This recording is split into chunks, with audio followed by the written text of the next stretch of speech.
እስኪ እነዚህን 5 ጥያቄዎች አብረን እንመልከታቸው። አንደኛ ገና ጋዳ አለ ወይ? ሁለተኛ ሮብ ሲውል ገና ይበላል ወይ? ሶስተኛ የገና ጋድና የጥምቀት ጋድ ሁለት ነው ወይ? አራተኛ ደግሞ ያልጾምም ጋድን ጾሞ መብላት ይችላል ወይ? አምስተኛ የገና ጾም ስንት ቀን ነው የሚለው ነው። ከመጀመሪያው ገና ከምንል የጌታ ልደት ብንል አይሻልም? የጌታችን የመድኃኒታችን የኢየሱስ ክርስቶስ ልደት ብንጾመው እና ብናከብረው ክርስቶስን ብናመልክ አግባብ ነው ብዬ አስባለሁ። ሁለተኛው የጌታ ልደት ጋድ አለው ወይ ለሚለው እንዴት የለውም? ጋድማ አለው። ጋድ አለው። መጽሐፈ ፍትሐ ነገሥት አንቀጽ 15 በደንብ ተመልከቱት። ሊቃውንትን ጠይቁ፣ ቤተክርስቲያንን አዳምጡ። ገና ምንም ድርድር የለውም፣ ጋድ አለው። በቃ መልሱን በኋላ እያደር እንመለከተዋለን። ሁለተኛ የጌታ ልደት የኢየሱስ ክርስቶስ ልደት ሮብ ሲውል ይበላል። አዎ ሮብም ሲውል አርብም ሲውል ይበላል።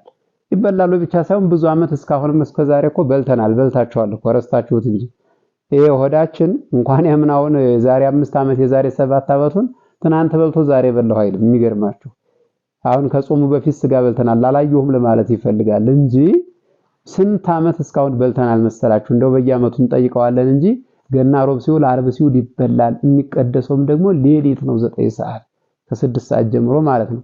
ጥምቀት፣ ትንሳኤ፣ ገና ወይም የጌታ ልደት ሌሊት ነው የሚቀደሱት፣ ሮብ ሲውል ይበላል ማለታችን ነው። ሶስተኛ የገና ጋድና የጥምቀት ጋድ ሁለት ሆነ ጾሙን 8 አያደርገውም የሚል ጥያቄም የጠየቁኝ አሉ። አያደርገውም። አርብ ሮብ አንድ ላይ ተቆጥረው ጾመ ድህነት እንደሚባሉ ሁሉ የልደት ጋድና የጥምቀት ጋድ አንድ ብሎ ይቆጠራል ማለት ነው። ስለዚህ አጽዋማቱ ስንት ናቸው? 7 ናቸው ማለታችን። የተወደዳችሁ እግዚአብሔር ቤተሰቦች ግልጽ ነው አይደለ?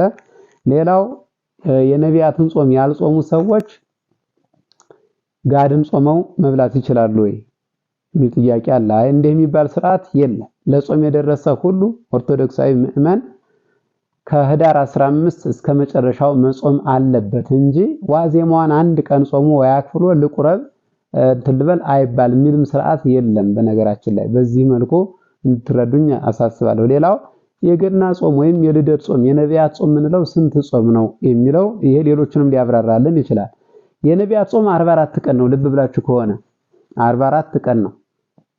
ለምን ካላችሁ ከህዳር 15 እስከ ህዳር 17 የአብርሃም ሶርያዊ ጾም ይባላል። ተራራውን ከፍ ዝቅ ያደርገው አብርሃም ሶርያዊ በወንጌል ጌታ ሲያስተምር ወለእመ ትብልው ወለዝንቱ ደብር ፍልስም ዘ ሀበካ ወይፈልስ ተራራውን ከዚህ ተነቅለህ ወደዚያ ሄድ ብትሉት የሰናፍጭ ቅንጣት የምታህል ሃይማኖት ካላችሁ ይሆንላችኋል፣ ይደረግላችኋል። ወአልቦ ዘይሳነክሙ የሚሳናችሁ የሚያቀታችሁ ማይቻላችሁ ነገር የለም ብሎ ጌታ እንዳስተማረ አብርሃም ሶርያዊ ከስምዖን ጋራ ሆኖ ከክርስቲያኖች ጋራ ሆኖ በግብጽ ተራራውን ከፍ ዝቅ ያደረገው በ3 ቀን ሱባኤ ነውና መጽሐፈ ስንክሳር ህዳር ታኅሳስ 6 ላይ በደብ ተመልከቱት። ከቅድስት አርሴማ በዓል ጋራ ስንክሳሩ ላይ እዚያ ተጽፎ ታገኙታላችሁና እዚያ ተመልከቱት፣ ያስረዳችኋል። እና 3 ቀን የአብርሃም ሶርያዊ ቀን፣ 40 ቀን እንደ ሙሴ እንደ ኤልያስ እንደ ነቢያት አጿጿም የነቢያት ጾም፣ ከዛስ በኋላ አንድ ቀን የጋድ 44 ቀን ይሆናል ማለት ነው።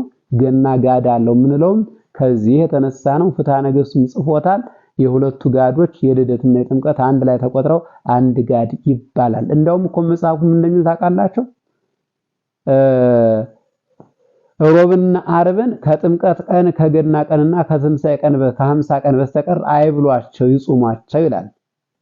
ይብሏቸው አይጹሙባቸው ይለናል። በዋዜማውም ጋድ ስላላቸው ማለት ነው። ስለዚህ ይሄንን ላልሰሙት አሰሙ፣ ሸር አድርጉልኝ።